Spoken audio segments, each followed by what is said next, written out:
This podcast is sponsored by Intentional Living magazine, your ultimate guide created to help infuse purpose and passion into your everyday life. From expert features that provide valuable insights to thought-provoking content that sparks transformation. This magazine and online platform is a perfect source of inspiration for those who truly believe in the power of intentional choices. In this episode, it's called Business Performance Starts with Your Performance. And basically what we're getting at, you need to look after yourself as a person, not looking at just your business, look at yourself as a person, as a human being. And once that's right and your performance is right, then your business and your life will flourish. Ooh, that's smashing. No, I've got nothing to add. Enjoy. Hello, Claire. Yeah. How are you today? I'm good. Can you put some more effort into that? Bloody Nora. How are you today, Claire? I'm good. Smashing. How are you? I'm really good. Okay. So, can we just talk about how your business performance starts with your performance? Not me personally, but generally your performance. Not you, because you're just ace and you do all of the things all of the time, don't you? You're just perfect. If only. So we talk about this again. It's another topic that we talk about all the time. Yep. When we're having our chats, when we're traveling to events all over, and we just say we should have recorded that conversation. It would have been a great podcast. Yep. But this one comes up in quite a lot of our lives and talks in our membership, and it is all about how business owners or business leaders or entrepreneurs invest in their business for business coaches or strategy or systems and procedures, and they want their business to do really well. All of which are valid, right? All of it completely valid. However, investing in their own personal development, their own growth mindset, their own performance and their own well-being, it starts with them, because the business side is the easy side. Yeah, for sure. If you are not at your optimum level, or you're not looking after yourself, your body, mind and soul, you're in your own performance, then how do you expect your business to perform sustainably and be successful if your own individual performance isn't at optimum level? So again, we have people coming to us because we work with corporates, we work with big organizations and small companies and entrepreneurs, and people just starting out in business, but they're keen to invest in the business side of things, however, like sales training, but then they have to get beyond that belief and the mindset and the lack of confidence to be able to actually practice the sales training. So my bee in my bonnet with this is, why do we not get more people coming in for coaching for their own personal performance, which then has the knock-on effect on their business performance? I guess because they are, so this is the way that I probably see it, they're just a vehicle. They're adopting a label, so they've got a job title, so they're going in for that. That's what their employers bought. That's what they're paying for, the job title, the role. But actually, for me, it's so much. We do this all the time. Let's break this up, right? Let's talk about entrepreneurs for a start. So we work with a number of entrepreneurs, and they'll come to us. They'll have spent thousands and thousands and thousands of pounds on all of the courses, all of the things, and none of it's worked. And the reason none of it's worked is because they haven't actually dealt with their own fundamental beliefs and their own well-being and their own environment and their own perspectives. And we get it all the time. And do you know what? I love it. Finally come. I love it when they come, because it's almost like that, because we don't sell as in, there's no hard sell. Yeah. So we very much a consultative approach. And so when they come, we let them spill everything that they want to share. But then because of our coaching and because of the work that we do, we can then delve deeper. And because we also bring in human design and we just know how to deal with people. We know how to read people, and we ask the right questions. Then actually really quickly we can find out what it is that's holding them back and why these things haven't worked. And things that they may not necessarily have considered. And actually admitting that there are gaps in not knowledge, but their own personal understanding of themselves is sometimes really new to them. And so once we literally articulate it, break it all down into oops, just hit me, Mike. When we break it down into bite-sized chunks and simplify it, and you can say, well, can you see why? Can you see how that why that's not worked? Because actually you've got a fear of being seen, for example. So actually, how can you go out and market yourself if you don't want to be seen? Where's that linked to? It's a fear of wherever it's linked to. And actually, when we sort those bits out, then the actual embodiment and their confidence and all of those other things then come and their business works. Yeah. But we create the business. I've done it again. I've not been Mike again. You're not very professional I'm today. not very professional today. Because we swapped seats, by the way. I wanted us to come out of our comfort zones for personal development reasons so that we don't get too comfy. Right. Before we go any further, I just want to say Claire and her personal development is off the wall, batshit crazy. And so I'm humouring her, but for the next episode, I'm going back to where I belong. And I'm sure Calvin, who's working with us, will agree that I'm far better in that chair, far comfier. Anyway, so we'll go on to the business side in a minute, but just let me go into personal development. So while we're talking about supporting people in their personal development, this crazy pants here, she does some strange things. And my sister sent me this message saying, this sounds like it's up your street, Jules. And I read it and it said, what was it? A sweat lodge. A sweat lodge. Which can be taken in many different... And I said, I would rather boil my head, but I know someone that would love that. So I sent it to Claire and she went, oh, I'm going on that. I'm going on that. Oh my God, tell them what happened. Okay. So for personal development reasons, and with my 3 energy and human design, and I promise you will get a podcast on what human design is on the next one. But I love to try new things. And I like to experience things, and I get pretty bored with certain things with repetition. Hence why I just said to Jules, can we swap seats today? Just so I can see the studio from a different angle.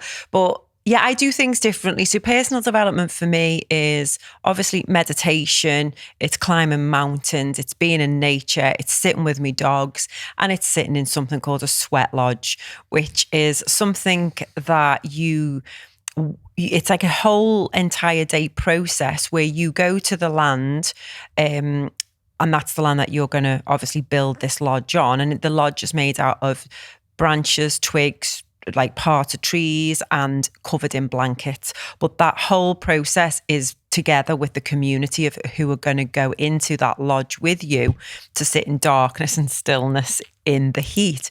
Because while you're building the lodge, you've got someone making a fire and building and putting rocks into the fire. So they're like it's like lava. So that we dig a hole in the ground to put the rocks in. We build that lodge over the hole in the ground, and then we go through obviously I am not the sweat lodge facilitator, but you go through a process. It's about education on the idea of where this comes from, and it's about sitting in that heat, in stillness with yourself and with your thoughts. So to some people that just sounds absolutely horrific. For me, it was challenging. Can I just say as well, the one thing that really made me like gasp, like, oh, I have really bad claustrophobia, but you said it was tiny and you had to crawl in. It's like cave. I actually was quite shocked at how small it was. I thought it was bigger and you'd be able to stand in it, but no, you crawl in, you kiss the ground. There's a whole ritual to it. And then it's like a really gorgeous process. But obviously I'm not selling it the best way, but the lady that took us through it, she was amazing. She was so authentic and professional in how she looked after us. So we go in, we kiss the ground, we sit there, and then the door get like there's no The rocks come in and you can see them for a little bit, then they dull down, and then you're sitting there in darkness with heat in a field. And that went on for like 2.5 hours. And the door would open, let a bit of air in, more rocks would come in, then you go back in. And then there was sharing, there was prayers, intentions and stories. So it was really nice to be in a space of darkness with strangers that you don't know. Where did the tobacco come in?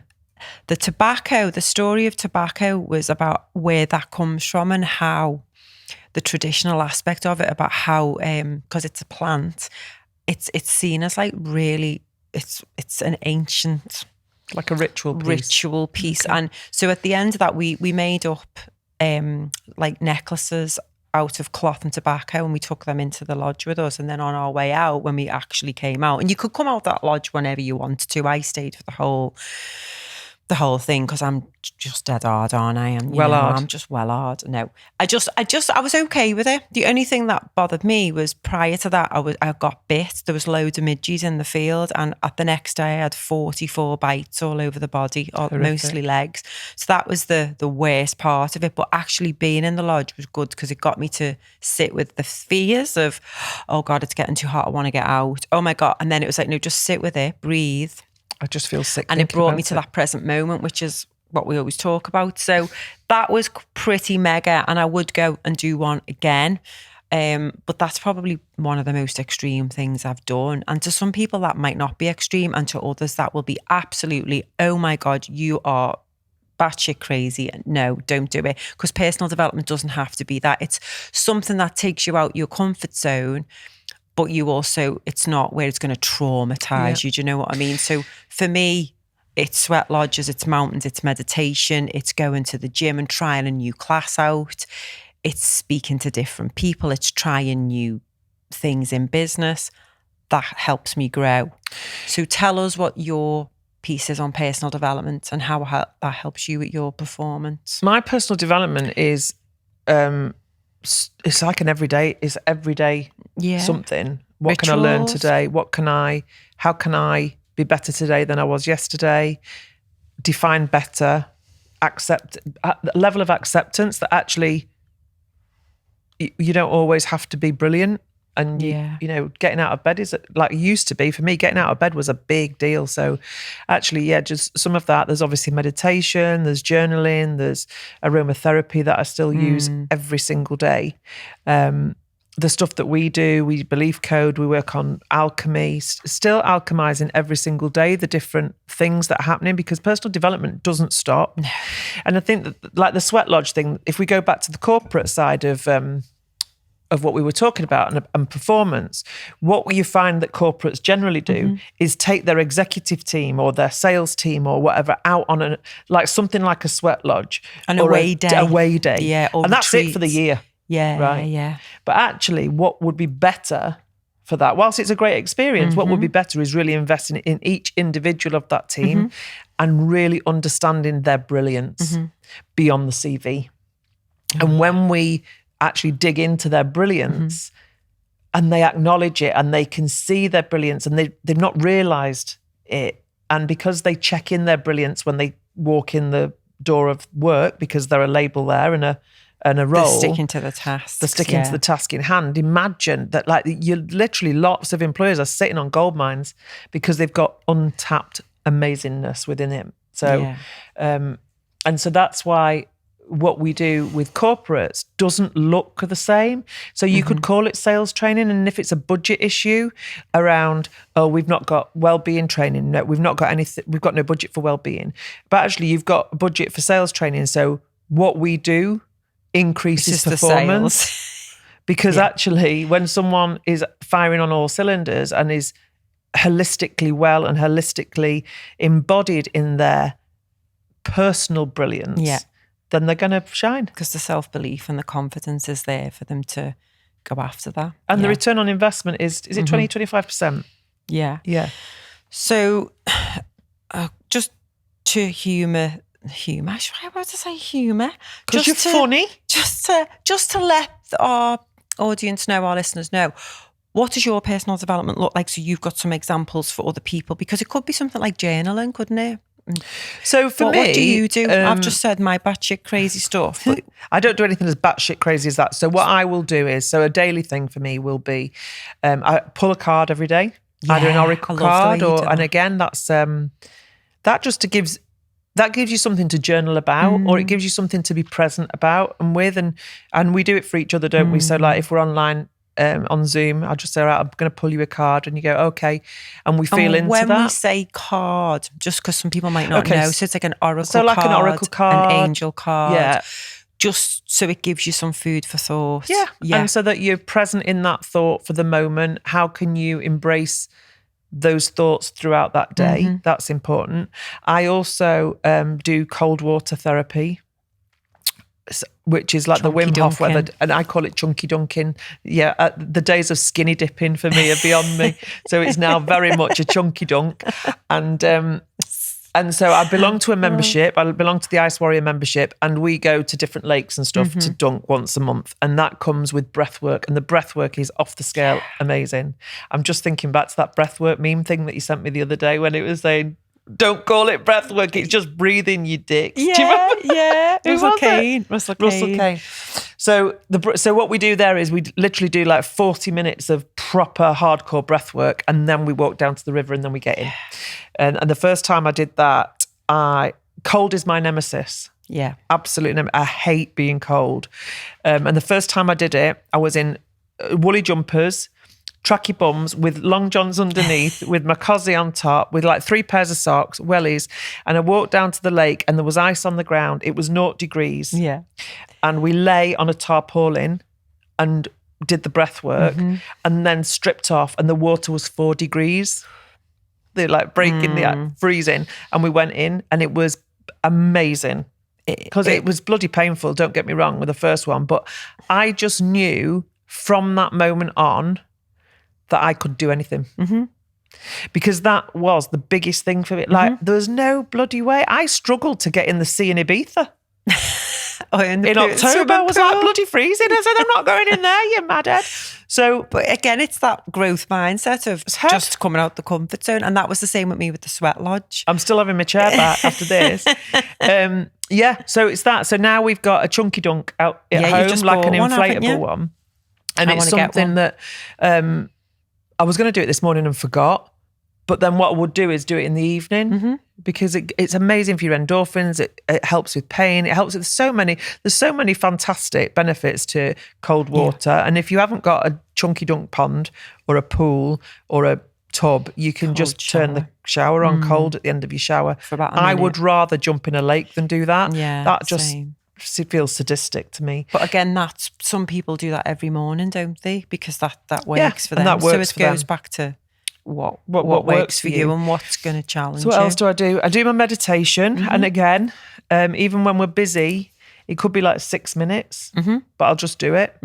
And what I am doing now is when I get in the chunky dunker, I put meditation on as well, and I time it. So they say to stay in the water for a minute per degree of the temperature. Okay. So at the moment, it's still quite mellow. Yeah. So I could probably stay in for about 8 minutes, let's say.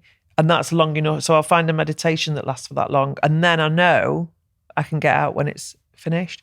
But once you're in, it's, you start to get acclimatized to it. Again, so it's that starting something, isn't it? So once you get in it and you start it and you can be present with it, I know that it's not going to... It's not forever. It's not going to kill you. It's okay. Yeah.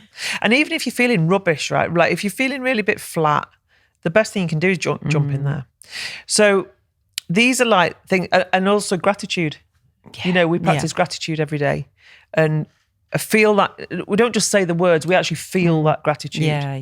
And the connection with the body is massive. So those are the things, and these are just like quick wins, really, aren't they? Absolute quick wins. And then obviously, because I'm a one energy, whatever I'm lit up by, I'll dive deep into it. So I'm literally, when something strikes or lights me fire, something lights me fire, I'm in deep, and I want to know how, where, when. Yeah. But at the moment, because we're working on our accreditation work, that's where the energy's going. Yeah. So thanks for sharing that with us. So again, and because we need we're practicing what we preach because we didn't used to. I used to always, teach personal development and doing a lot of training around learning and development for the last 21 years. And I wasn't embodying it at all. I was just preaching it, not actually living it. Yeah. And then that was like 10 years ago when I did discover, when I was having a really bad time in work and some personal stuff going on with me and Mark, that I hit rock bottom and I discovered yoga and meditation. And that was like, oh my God, I used to think yoga was really boring and it's a bit slow. But that really helped me create space in my life and begin to really go within, because I was so externally referenced and going after the material things and constantly looking at the next goal and all of that. It allowed me to go within. So that's been obviously the last 10 years. And it then allowed me to go in and go, actually, this life I'm living in business, in my career, I'm not happy. So it got me then a couple of years later to leave and set up my own business, which was 7 years ago. But I got on the treadmill of that, of bring the money in, say yes to all of the clients, travel all over, and just taking on work that wasn't really lighten me up. And I got on that treadmill again of I've got to bring the money in, I'll just say yes to anything. And my performance suffered because I stopped meditating, I stopped drinking water, I stopped eating well because I was rushing around doing all of the things. And that's when I noticed business performance started suffering because I wasn't looking after my own performance. Well, because your energy is not right. Yeah, because you're not sparkling. If you're not when you're not magnetic. So if you're not doing stuff that lights you up, and for us, it's important that we do what lights us up. And I think that's another thing from a personal development point of view, which has been the biggest thing this year, I think, for us. And whilst we've known it for the last 3 years, this last year we've been holding each other really accountable. Yeah. So if we are not lit up by something, we just don't do it. Or so we could have a day filled. The diary could be filled with stuff that we're going to do. Because we have got a lot to do. Yeah. But we go, oh, I don't feel it today. And we'll go, okay, should we just sack it off then? And we'll just sack it off.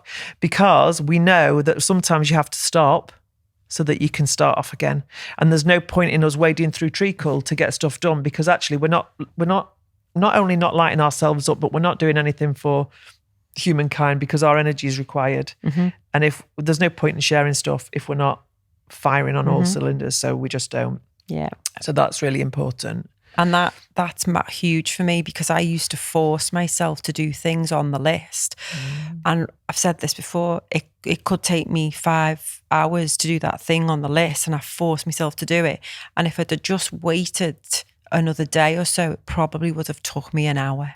Yeah. So it's weighing that up and saying, what do I really feel like doing today? What is going to light me up today? I know I had that activity in my diary for the business, so it needed to be done, but the energy's not there today. Jules, do you want to do it? Or and she'll go, come on, pass it on, because usually we don't like what each other, we're opposite. She'll say, I don't want to put on that slide. So it's a case of, she's like, if it's not lighting you up, don't do it today, or we'll delegate that. And we've just invested in someone to help us with our social media and tech. And obviously we've got Liverpool Podcast Studios doing all of this great stuff for us, because we just haven't got the time and it doesn't light me up. No. So let's talk about really, well, we don't have to do it quickly, we can do it slowly if you want, how we introduce this stuff to corporate. Because I remember you were in delivery not so long ago, and you did a meditation. Because we always open up and you can see business people going, what the frigging hell's this? Literally. And they go, and you go, and ground your feet to the floor and close your eyes. And and you can hear them going, oh, I've got better things to, in the head, you can see it going, oh my God, are we really doing this? Are we really doing this? I've got shit to do. And actually there's tears. Yeah. Yeah. Because what we're doing is bringing the energy back into the body. They don't have that time. And actually, you can see it a mile off, can't you? And you go, right, I'll have these. And I'll start it off. I've been working with a client for quite a few years, and we do quite a lot of work with them now. And I just suggested one day on a leadership event, they were all really busy. They work in the hospitality industry and they were all so busy. And it was like, you know what? Would you like me to do a guided meditation? And some of them were like, oh, go on then. And others were like, I said, if you want to do it, join in. If you don't, you can just sit there with your eyes open. It's entirely up to you. So I took them through it and they were like, oh my God, that was great. That was exactly what I needed. But I did a meditation where it gets them to relax, but then the one that gives them the energy for the rest of the day. And then they took that back to work. And that's when the chief executive came to me and said, Claire, will you do wellbeing days for us now and include that in every single session that you do at the beginning? So now that's what they've embraced and they can't, it's helped with their performance. Do you remember as well when we had that full wellbeing day for the NHS staff? Yeah. And they were doctors, nurses, consultants.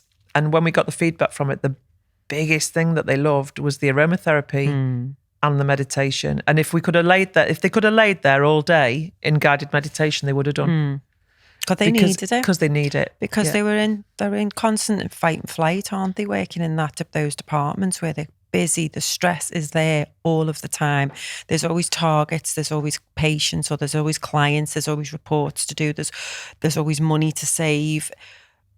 And it's that focus on all of those things that businesses then just get lost in that.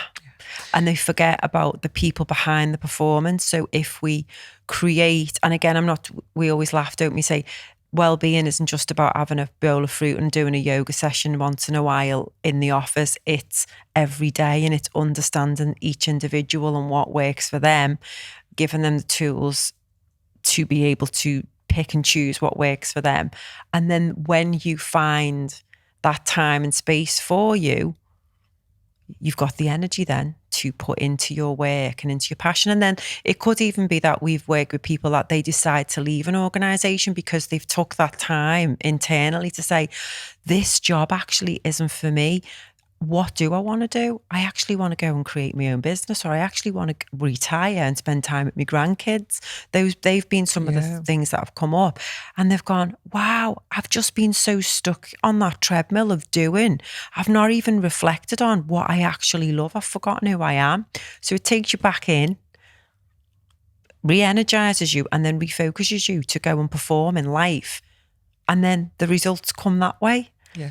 So let me ask you then, if you were speaking to a managing director of a small to medium-sized business, let's say they've got 20 to 40 staff, their performance wasn't as good as they like, and how would you introduce the Life Freedom Method to them and how it would affect their performance? Ask them where they are now and where they would like to be. What are their pain points? So what are the challenges that they're going through? And what would they give to invest in turning that round for change? Because we know it will change. Asking them also about what they are losing out in monetary wise, and then showing them the figures of how investing in something like our method would then give them the results that they needed without hitting people on the head. What is it? The cost benefit analysis is always the one that speaks volumes over anything else, isn't it? And again, that's the way of the world. Money talks, and I do believe money is a great tool because it's energy, isn't it? It's an energy exchange. So them understanding, yes, it's an investment, but the return on investment is huge, and you do it in a way that is nurturing your people, that they will stay. Most of them, predominantly, they will be more engaged, more productive, they will be more supportive. It's all about that collaboration over competition. They're seen as one team, they're working towards their goals. The results will come if you nurture the people. People are not robots. Yeah. So, but we've not got a wellbeing budget, Claire, we've only got a sales budget. And see, this is where we tell them that the figures are there. Yeah. So we'll show them the way, and they, as soon as, even after a couple of weeks, they can see already Even one of the clients, she said to us, just the first session was worth every penny I spent. Yeah, wasn't exactly. it? With Jay. Yeah. So and she had a 5 week. She was with us for 5 weeks. Yeah. Yeah. And she said the first session was worth every penny for the whole 5 weeks that I spent with you, because it gave us so many insights and such clarity. Again, being a coach is about asking those great questions. Exactly. So for businesses, it's about them being brave enough to check, to try something different, because the world is changing and we have to move with it. Otherwise, we're going to get left behind. Right. I just had one more thing that's come into my head around. Well, please share it. I know. I got asked to deliver a wellbeing session for a practice. It was like a trust of an NHS trust down south, and they wanted me to go there, or they came to us, and I was available that day. And they said, we know that we need to do something for our practitioners. So we're going to give them, out of this 2 days, we're going to give an hour for wellbeing. I remember. And because when they told me that they wanted a wellbeing day or time with their practitioners, and I was like, oh, brilliant. I come with so many ideas. And they said, right, well, we've allocated an hour. And I was like, an hour for wellbeing. The rest of the 2 days is about financials and projects. And I was like, oh, okay. So I gave them some suggestions and we had a really good conversation. And they came back and said, we've now decided we're not doing any elements of wellbeing. We're just going to focus on finance. And I said, that's fine. You crack on and I'll see you next year. Maybe. Yeah. But I think some people are not ready for that. Some people are not ready for that, and that's absolutely fine. So this is why we created this podcast, why we've created our Facebook community, so that we can talk about life and living, because business and that side of thing is part of life. It isn't life. And if you look after you and your performance and your team and your energy, then the business will automatically, by default, have better results. Yeah, exactly. We can focus it though as well, can't we? We can literally focus the activity, focus the right people, focus on the end goal, and give them the strategies to go with that. Well, yeah, because the business side's the easy side. You can train anyone to do sales training. You can train anyone to do budgets and business reports. But does it light them up? Because if it doesn't, they're not going to do it. It's like, again, with any training, can you just come in and do this training? Well, what's the real reason behind that? Yeah. And that's what we'll question. And then there's some people that are not ready for that work, and there's some organisations that are fully in. Yeah, absolutely. And just sharing about, even this morning when we were talking to a group of people, and just some of the for us really basic nuggets of information were like huge, like penny dropping moments. They went, oh my God, that's why I do that. And that's okay. And that's okay. Yeah, like that's There's why nothing wrong with me. No, that's the way you are. But we can change that if you want to. Or work around it, work with it, make it work for you in an empowered way. So yeah, that's what we wanted to talk about, just to get you to think about things differently, that you can have all of the training and all of the things and the processes and systems and procedures, but if you're not looking after your people from a human being or yourself as a leader, then the energy will come from that. Energy is it's vibration, isn't it? So you're looking after yourself, you're on a higher vibe. The rest of the people that you interact with will feel that and will want more of that. Before we close this episode, do you want to share what our definition of high performance is? Oh, yeah. So high performance to me and Jules is me comparing myself to yesterday. So what can I do today that was better than yesterday? Yeah. And also, high performer to me is someone that wants to leave the world a better place than what it was. Me too. And that's it. I think some people say when you talk about high performance, they think of top athletes at the top of the game. And behind every top athlete or top person at the top of their game, there's a team of people behind them as well. And they usually look after themselves. And they look after themselves, and self-discipline is a huge thing with that. And that's about making promises to yourself. So I think someone who is a high performer, and I think there's a lot of women out there, again, we can speak from that women's perspective and being a mother, is we do a lot of things, but we don't see ourselves as high performers. But the skills that women have in terms of who they're serving and what they're doing is massive. So we're awesome. We're absolutely awesome. Bloody awesome. Thanks. That was a great question. Thanks very much for answering the question. Yes, let's wrap up. So, would you like to say goodbye? Yes. So, thank you for listening to this episode. It's love and light from me.